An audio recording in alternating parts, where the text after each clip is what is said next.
So a federal judge just dismissed the government's antitrust lawsuit against Facebook. This is why.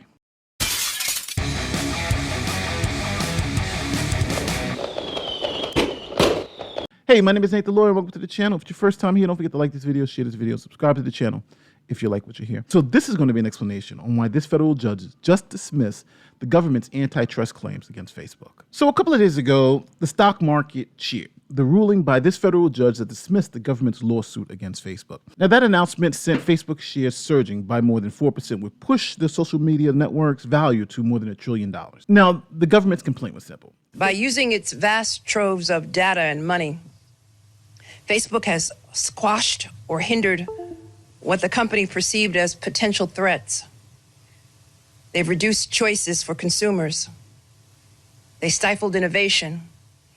And they degraded privacy protections for millions of Americans. So we are basically asking the court to halt Facebook's anti-competitive conduct and block the company from continuing this behavior in the future.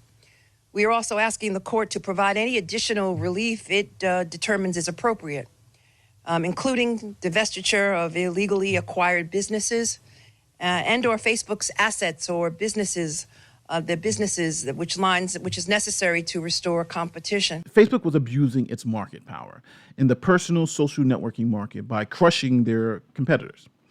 And the way they were keeping their monopoly was by purchasing smaller up-and-coming startups, such as Instagram in 2012 for, I think they bought it for $1 billion, and WhatsApp in 2014, which they bought for $16 billion. Now, one of the issues with the government's or the FTC's case is that they approve both the deals for Instagram and for WhatsApp.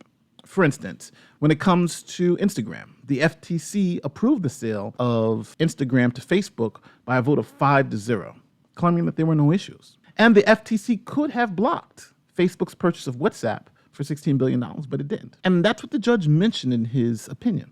Also, to prove antitrust violations, the government has to show two things. Number one, the government has to show the possession of monopoly power in the relevant market. And to do that, you have to identify the market and market share. Second, the government has to show a willful maintenance of that power by some artificial means, as distinguished from things like growth, development as a consequence of a superior product. You know, you built the first computer, you built the first microphone.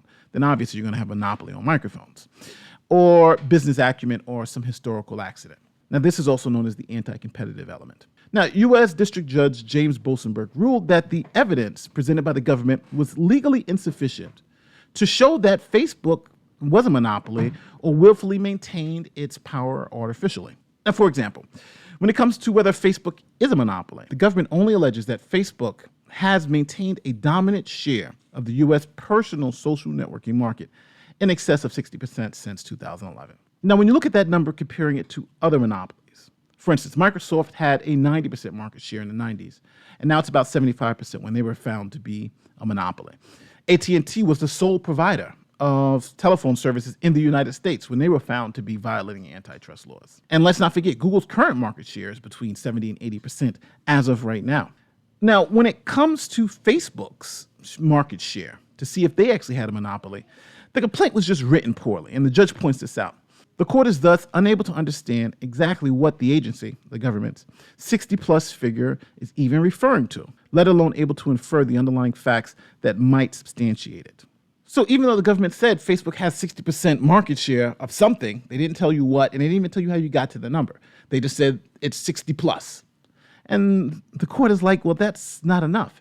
You haven't told me what it's referring to, and you don't even give me any facts that show me how you got there. You just are throwing out a wild claim, and that's not enough to keep this lawsuit going. So now it's important to note that the ruling dismisses the complaint, but not the case, meaning that the FTC can refile another complaint and fix any problems that they have. You know, if they didn't plead enough facts, if they didn't show, you know, with the 60+% market share, what that actually meant, what market they were actually comparing that to. And if they fix all those problems with the initial complaint, they can refile. So what do you think was going to happen? Do you think the states are going to refile? Do you think Facebook is a monopoly? Comment below. Let me know what you think. And my name is Nate the Lawyer, and I'll see you next time. Peace.